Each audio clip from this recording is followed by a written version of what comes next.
Good evening, ladies and gentlemen. Welcome. Today is Tuesday, January the 19th, 2021, and I'd like to officially call the Macon-Bibb County Commission meeting to order. We'll begin tonight with our prayer, which will be led this evening. Please stand if you may, and it'll be led this evening by Mayor Pro Tem Clark. We'll follow that by the Pledge of Allegiance. Please bow with me. Lord, we come to you this evening anxious and in need of comfort and resolve. Our country is tired with division and distrust. Our bonds in humanity weakened by untruths, and our commitment to each other, to what Dr. Martin Luther King referred to as the beloved community, strained by bitterness. We come to you this evening asking for the comfort and resolve to love and trust one another as you have taught us. We ask that you give us grace in our words and hone our focus on the shared and common goal of lifting up and bettering this community. To that end, may the policies that come forth from this body reflect a shared compassion for and commitment to your beloved community, to this beloved community. For we are in need of justice, equity, and love. And may our words to each other and to those around us lend themselves to the healing our body politic so desperately needs. Let us remember there are those who are hungry and those who have no home. In the name of the holy that binds us, amen. Amen. Stand for the pledge, please. I pledge allegiance to the flag of the United States of America and to the republic for which it stands, one nation, under God, indivisible, with liberty and justice for all. Thank you.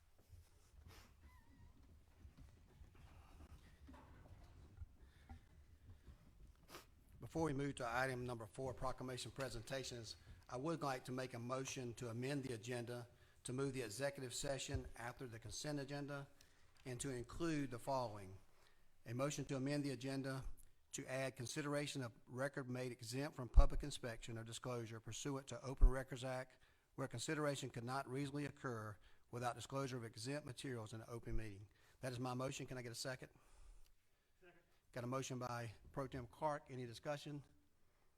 All those in favor of the motion, please say aye. Aye. Opposed, nay. That motion carries unanimously, and we will take that executive session up after the consent agenda. At this time, we'll move to proclamation presentations. Our first proclamation tonight will be presented in regards to the Martin Luther King Jr. Day by Commissioner Paul Bronson.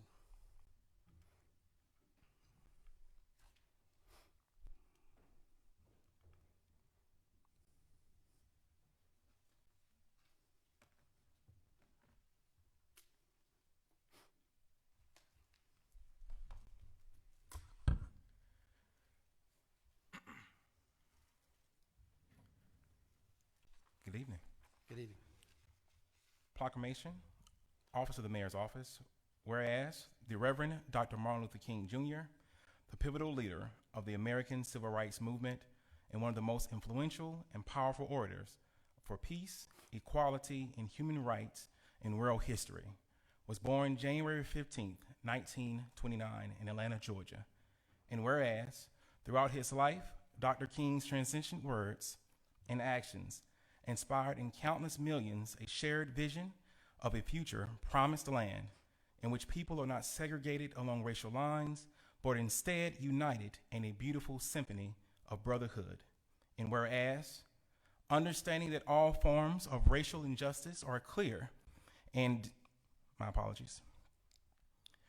clear and direct contradiction with the basic tenets of morality and the principles of America contained in the Declaration of Independence. Dr. King sacrificed his life to spread a message of universal equality and justice that touched the souls of a nation. And for his efforts to end racial segregation and discrimination through civil disobedience and other nonviolent means, such as his heroic leadership in the 1955 Montgomery bus boycott, the Southern Christian Leadership Conference in 1957, and the 1963 March on Washington. He was awarded the Nobel Peace Prize in 1964 and widespread recognition as an embodiment of God-given, inalienable rights outlined in the Constitution of the United States of America. And whereas people throughout the world continue to be inspired by Dr. King's vision and words, his strength of character and compassion, and his model for peaceful demonstration and dialogue, his goals of a just and colorblind society, and his efforts in the struggle of civil human rights has persisted since his tragic assassination in 1968 and will continue until his dream of freedom, equality, and justice for all are fully realized. Now, therefore, I, Lester M. Miller, do hereby proclaim January 21, 2021 as Martin Luther King Jr. Day in the city of Macon and I call this observance to the attention of all citizens.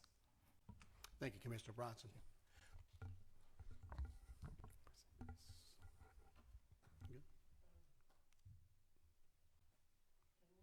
Sure. Yes, ma'am, you may. Dr. Ficklin and I are members. Yes, at this time, we'll have that acceptance by two of our MLK Commission members, Commissioner Elaine Lucas and Pastor Dr. Henry Ficklin.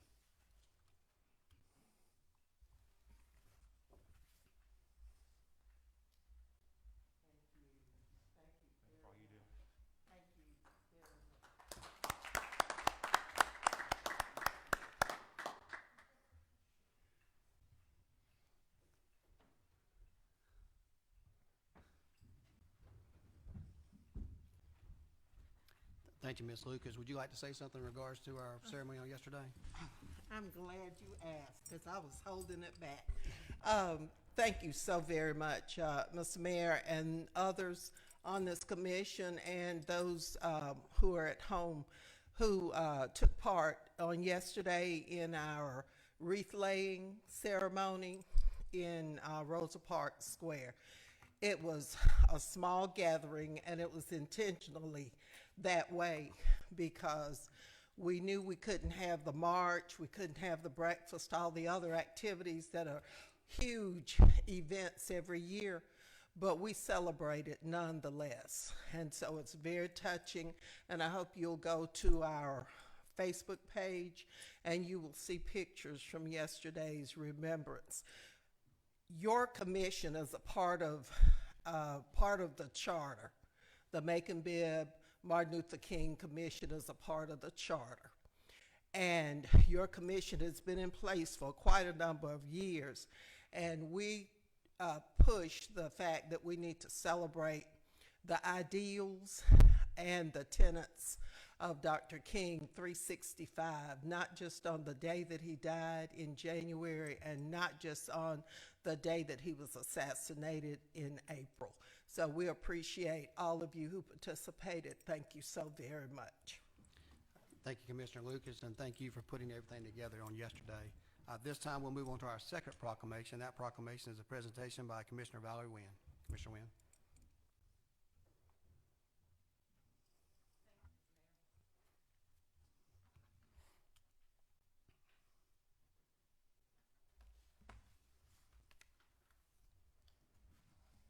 Certainly don't want to talk muffled in here on this. This is a proclamation from the Office of the Mayor, Macon-Bibb County, Georgia. Whereas just 3 months into 2020, our country was hit with a health pandemic known as COVID virus or COVID-19. And whereas this virus spread rapidly throughout the United States, causing sickness and death and shuttering down the economy across America, forcing Americans to wear masks and practice social distancing. And whereas to abide by Governor Kemp's executive order with regard to social distancing and to continue operating the government of Macon-Bibb County and holding commission meetings, it was recommended that meetings be held by Zoom, a video conferencing app that has become the standard for connecting with others face-to-face virtually in both business and personal settings. And whereas this app became the norm for holding meetings virtually, not only for the Macon-Bibb County Commission, but for other organizations and entities across the country. And whereas being vaguely familiar with this app, Rachel Gamble of the communications staff was diligent in learning the ins and outs and always made herself available to assist with this new way of conducting meetings. And whereas Ms. Gamble joined the communications staff in 2015 as a communications specialist and has a background in journalism, and whereas she is a dedicated employee holding many responsibilities and has been recognized nationally for her work, earning honorable mention in PR Daily's 2018 nonprofit PR awards for her Instagram campaign, The Women of Macon-Bibb, in which she highlighted women working in the consolidated government during Women's History Month. Now, therefore, the Mayor and Commission of Macon-Bibb County would like to recognize Rachel Gamble and proclaim their gratitude for her unselfish dedication and willingness to assist during this unprecedented time. And witness therein, I have caused the seal of Macon-Bibb County to be affixed to this 19th day of January 2021. Lester M. Miller, Mayor. Rachel, would you please come down, please? Surprise.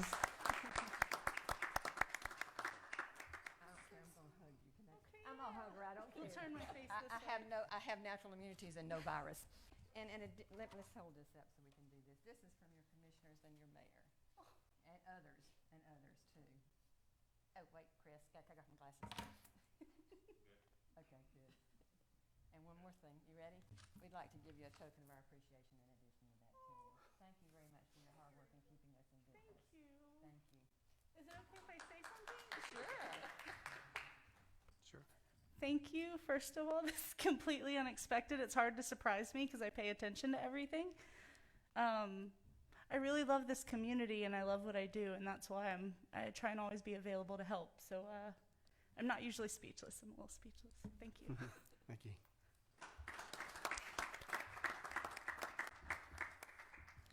Thank you, Rachel, and thank many of our employees. I think what you're going to see from this point on is we're going to have a process to make sure we recognize people appropriately, and I look forward to working each and every one of you on a procedure that we'll have to make sure that everybody gets the recognition that they deserve. So we'll work on that process together. I'll go ahead and move on to the approval of minutes. This is the approval of minutes from December 15th pre-commission and regular commission meeting and the January 5th special call meeting. Can I get a motion to approve, please? Got a motion by Commissioner Howell, second by Commissioner Wilder. Any discussion in that regard? All those in favor of the motion, please say aye. Opposed, nay. That motion carries unanimously. Thank you very much. This time we'll move on to public comments on agenda items. Attorney McNeil, if you'll please come forward. I do believe we have at least one item on agenda items to read. Is that correct? Yes, one item. Go ahead, sir. This is a comment on the pawn shop moratorium item. The commenter's name is Tony Wood, and he's on Pioneer Avenue. And this was somewhat of a lengthy comment that was written, and so Janice will send the full comment to all the commissioners, but Mayor Miller's asked me to read a section of it. Good evening, commissioners. My name is Tony Wood, and I'm with Old South Pawn Shop, Inc., right here in Macon, Georgia. I'd like to address this board on behalf of the pawn industry. In September of this year, I will celebrate 25 years at Old South Pawn. I've been recognized as a certified pawn professional by the National Pawnbrokers Association. I'm the only one in Middle Georgia and one of only 2 in the state of Georgia, and there are only 24 nationally. First, I'd like this board to know that I believe that Macon-Bibb should come up with 2 different licenses for traditional pawn shops and title pawn shops. The National Pawnbrokers Association doesn't even recognize title pawns as a pawn shop. We're in the midst of reestablishing the Georgia Pawn Association, and in that association we will not recognize title pawns as pawn shops either. In fact, Georgia and Alabama are the only 2 states in this country that issue the same license for both a traditional pawn and a title pawn. Our average loan amount is $151, whereas the title pawn average can be as high as $5,000 to $10,000. In regards to crime, nationally, the average of stolen goods recovered at a pawn shop is about 1/10 of 1%. That's nationally. Locally, at my store in particular, but I believe the same would go for others as well, ours was less than 1/10 of 1%. Our actual numbers for 2019 were 10 out of 13,875, a percentage so low I don't even know how to say that number. It is 0.0008 of 1%. We require valid government ID on every transaction, and every transaction is downloaded to the sheriff's office every night. At my store, we have over 50 cameras that record the entire parking lot from entry to exit. Along the lines of stolen goods, it will surprise most to know that nationally, 85% of pawned goods are redeemed. Unfortunately, at our store, we don't hit that percentage, but it's still relatively high at 73%. Think of that, 73% of items we take in at pawn are picked up by people that pawn them. In closing, ask yourselves this question. If you didn't have a bank account, if I didn't have a credit card and I needed $150 to pay my power bill, where would you go? If your baby needs diapers or formula, where could you borrow $50 to $75? Banks will not talk to you for less than a $2,000 loan that takes weeks to complete.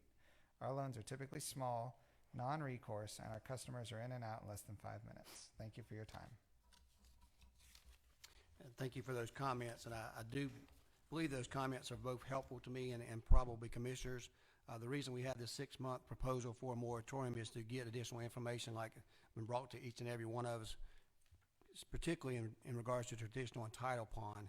So this 6-month moratorium will allow us an opportunity to look at those exact issues. So at this time, we're going to move to the consent agenda. If you'll just take a moment to understand or appreciate the motion I'm about to make so we make sure we're all clear on this motion. I'll be asking for a motion to approve the consent agenda as previously published and previously voted on our last committee meeting. That consent agenda will cover items A all the way through CC in its entirety. We will take one vote on those items. So at this time, I'd like to entertain a motion to accept the consent agenda as published. Got a motion by Commissioner Wynn, a second by Commissioner Wilder. Any discussion in regards to the consent agenda? Having no discussion, all those in favor of the motion, please say aye. Opposed, nay. That motion carries unanimously, and it passes. This time, I believe we're going to move into the executive session. I'd like to entertain a motion to go into executive session for the previous mentioned reasons. Can I get a motion? Got a motion by Pro Tem Clark. I got a second by Commissioner Wynn. All those in favor of the motion, please say aye. Opposed, nay. That motion carries unanimously. We'll be sent to, we'll move into executive session. At this time, we'd ask all parties that may be into the chamber that are not allowed to please exit. Okay, thank you for your patience. At this time, we'll entertain a motion to come out of executive session. Got a motion by Commissioner Wynn, second by Commissioner Wilder. Any discussion? All those in favor of the motion, please say aye. Opposed, nay. That motion carries, and we're now out of executive session. At this time, we'll move to item number 8, old business, and I'll ask the clerk of commission to please read that. An ordinance of the Macon-Bibb County Commission to amend Chapter 4 of the Macon-Bibb County Code of Ordinances to provide for a moratorium on the issuance of new alcohol licenses for retail sales of distilled spirits within the territorial limits of Macon-Bibb County and for other lawful purposes. Thank you, Ms. Ross. You've heard the recommendation. Is there a motion? Got a motion by Commissioner Jones. Is there a second? Second by Commissioner Howell. Any discussion in that matter? And this is for the floor amendment. Yes. Any discussion in regards to item number 8, old business, which is liquor moratorium amendment? Hearing no discussion, all those in favor of the motion, please say aye. Opposed, nay. That motion carries unanimously and will be passed. We'll move on to new business. We have several items on new business that will show on our committee calendar as a committee of a whole next week.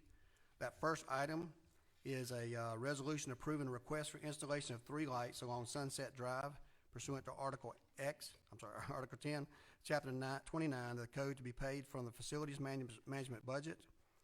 That will be on the next committee meeting. Item B is a resolution approving a request for installation of streetlights along San Juan Avenue. Item C, a resolution request sponsored by Lester Miller and Commissioner Tillman. This is a resolution to request legislative administrative action relating to the capture of insurance proceeds in order to prevent the abandoned or blighted destroyed structures. I understand Commissioner Bronson would also like to co-sponsor that item. Item D is a resolution by Commissioner Elaine Lucas and myself. That's a resolution reappointing June O'Neill to serve on the Dr. Martin Luther King Board. Item E is another resolution by Commissioner Lucas and myself a resolution reappointing Reverend Evans Browns to serve on the Dr. Martin Luther King Board. Item F is a resolution appointing Reverend Henry Ficklin to serve on Dr. Martin Luther King Jr. Board, sponsored by Commissioner Lucas and myself. Item G is a resolution reappointing Elaine Lucas to serve on the Martin Luther King Board, sponsored by Commissioner Lucas and myself. Item H is a resolution reappointing Reverend Dominique Johnson to serve on the Dr. Martin Luther King Jr. Board, sponsored by Commissioner Elaine Lucas and myself.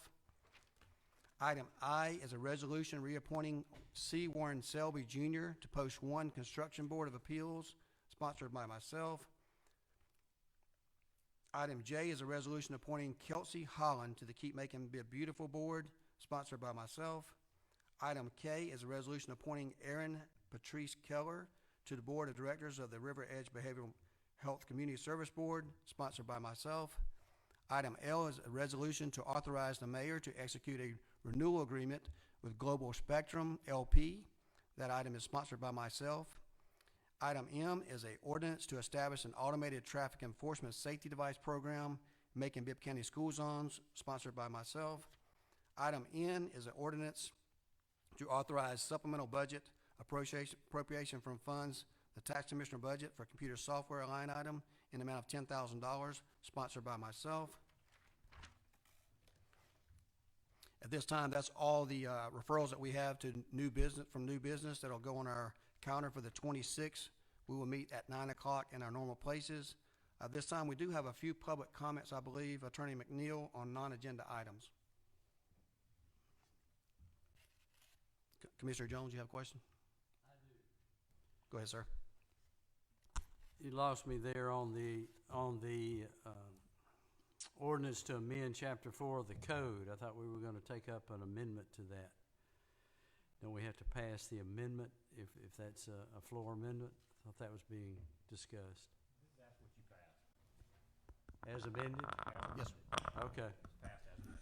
It didn't read that. I didn't read it that way, but maybe as long as that's what it says. Thank you, Commissioner Jones. This time, we'll hear the non-agenda items, Attorney McNeil.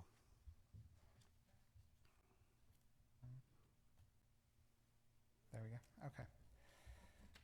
There are 3 comments that were submitted as non-agenda items. The first one is from Jean Usher on Cold Creek Parkway. Ms. Usher writes, constant gunshots are always next to my home, especially on the weekends. The shooting began from dark and will continue for as long as 2 hours. On January 10th, 2021, Sunday, the shots started at 9:30 p.m. and continued until 10:30 p.m. They stopped suddenly as if they knew I was contacting law enforcement. The shots were on the side, front, and back of my home. It sounded like New Year's Eve, rifles, pistols, and so on.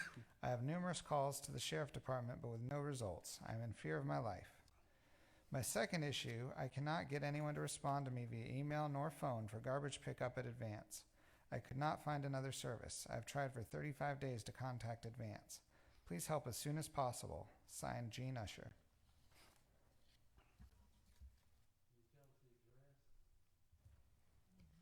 I'd for personal privacy reasons, prefer not to read the full address. It's Cold Creek Parkway. The clerk can distribute the full address to everybody. Me and you both read that. Go ahead for the second one. Okay. The second one's from Ray Young on Bradstone Circle. Ms. Young writes, I wish to address the trash and abandoned homes in the predominantly black areas of Macon. I can see that Macon has a lot of construction going on. However, the way this city looks is shameful. I moved here last year from DeKalb County, Georgia, and I am ashamed to invite anyone to come to Macon because it still looks like a slave town that's been abandoned. All the abandoned homes, some barely standing, and even the trash along the sides of the roads.